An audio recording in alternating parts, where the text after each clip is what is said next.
Fariduddin Attar, le livre de l'épreuve, chapitre 17e.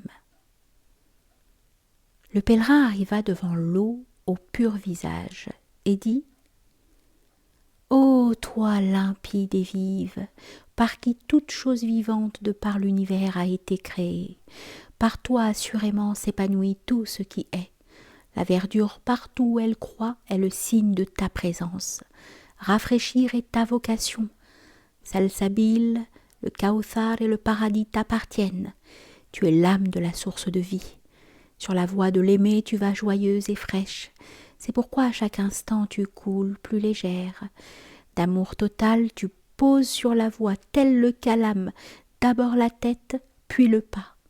Tu es à la fois limpide et pur, spirituel et corporel, manifeste et caché. En toute chose tu pénètres tel esprit. Les deux mondes, au temps de Noé, furent par toi ensevelis.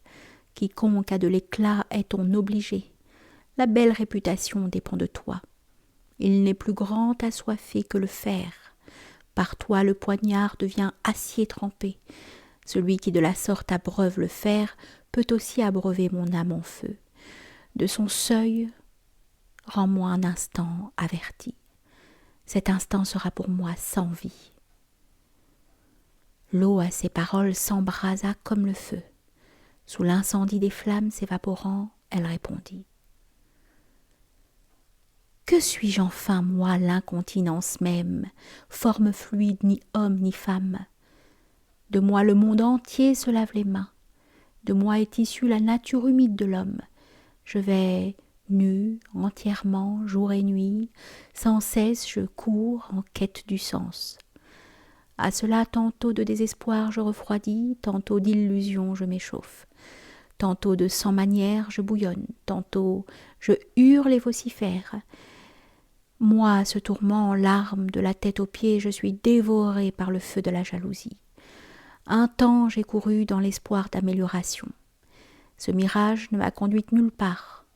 Parfois, semble-t-il, ma requête est entendue, puis, soudain, elle est rejetée comme l'eau du moulin.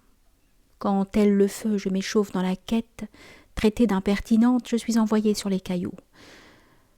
Faute à cette douleur, moi qui n'ai pas reçu le moindre vent de son arôme, comment vers lui guiderai-je autrui ? Le pèlerin se présenta devant le sage et lui offrit l'écrin de son cœur.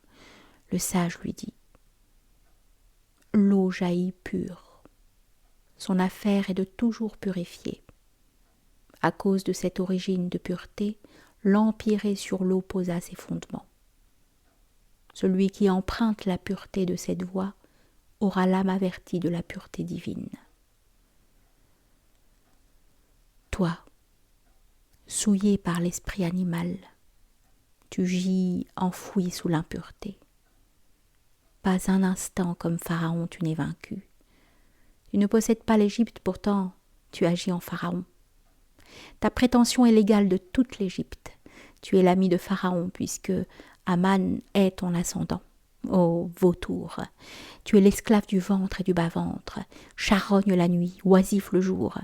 Ce chien de l'enfer dont tu as entendu parler, en toi est assoupi cependant que tu reposes tranquille. Ce sbire infernal qui se nourrit de feu, tout ce que tu lui donnes, il le dévore. Attends que demain, le chien de l'ego et de la suffisance sorte la tête de l'enfer, aboyant contre toi. Ce chien est ton ennemi, ignorant. De tous les chiens, il est le plus redoutable. Jusqu'à quand l'entretiendras-tu ainsi ? Que ton cœur soit la nourriture de ton esprit. Cette nourriture jamais ne sera illicite. Prends de cette nourriture-là si tu veux vivre.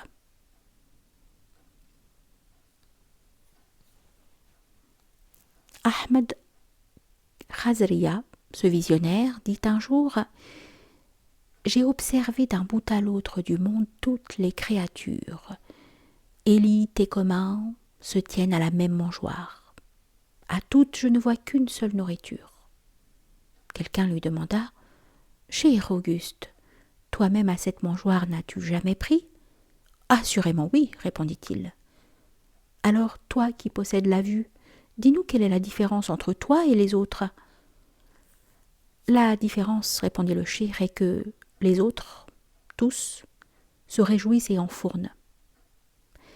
Ils ignorent l'état mystique passager et sont rétifs. Ils se glorifient de leur rang et de leur possession. Tous se dissipent et se vantent, tous se hâtent et pourtant restent sur place. Moi, je mange peu, juste pour subsister.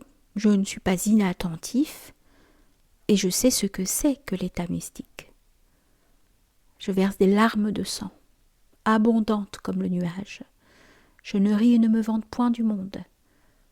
Telle est la différence entre nous. Tel est le viatique sur la voie. Saïd, ce visionnaire, aperçut un jour des latrines aménagées sur le passage public. Il s'appuya sur sa canne et se tint là un long moment à regarder. Seul, celui qui était pris d'un besoin naturel s'arrêtait en ce lieu inavouable, d'autant plus que l'endroit était sale et repoussant. Finalement, un de ses disciples l'interrogea. Au prince de la vision, il demanda le dévoilement de ce mystère. Le cheikh lui répondit. Les excréments, comme j'étais là à considérer, m'ont confié cet étrange secret. Nous étions sans richesse variée, à la fois nutrition et énergie spirituelle. Nous étions issus de la cour divine et attestions son unicité. Nous détenions à profusion éclat, saveur et parfums délicieux. Chacun nous recherchait. Un instant avec toi, nous nous sommes entretenus. Par ce fait, toute cette belle souveraineté nous a été retirée. Nous avons manqué à cause de toi à 100 adorations. En 1 heure de temps, nous avons été transformés en ceci. Ah, vrai, ton commerce nous a embellis. Nous voici à présent infâmes, néfastes et rejetés. Notre sort est fait. Mais à toi qui uses de la manne divine, malheur. Un voleur pénétra dans la maison d'un derviche, mais voici, cette maison était vide. Le voleur eut beau chercher, il ne trouva que du vent. Comme pour se donner du courage, il ne cessait d'invoquer Dieu. Le derviche ne put retenir son rire. Le voleur s'indigna et dit « Bien sot de rire, celui qui pour tout bien n'a qu'une maison aussi vide. Devant pareille misère, il y a plutôt lieu de pleurer. »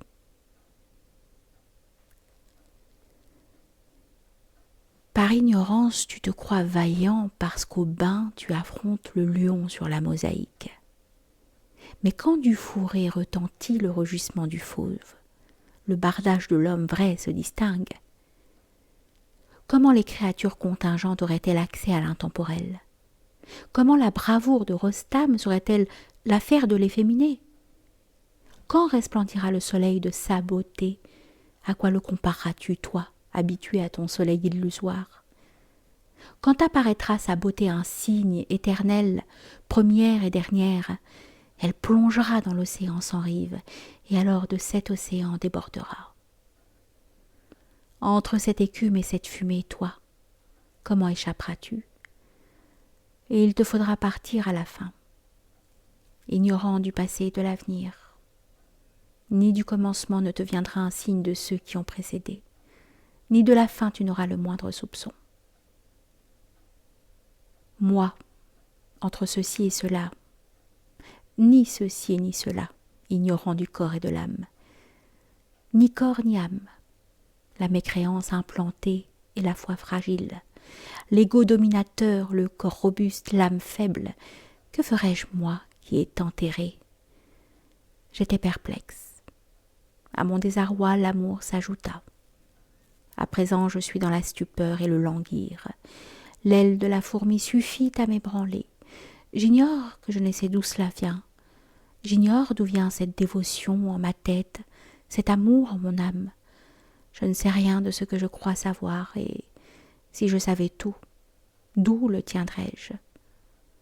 Mon savoir est ignorance. Toute mon ignorance est étonnement. Tout mon étonnement est nostalgie. Toute ma nostalgie vient de ce que je suis mortelle. À un mort, donner la vraie vie serait comme donner sans gage la tille de Jamshid. Pour l'hydropique, boire est un poison, surtout quand l'hydropsie se complique d'une fièvre hectique.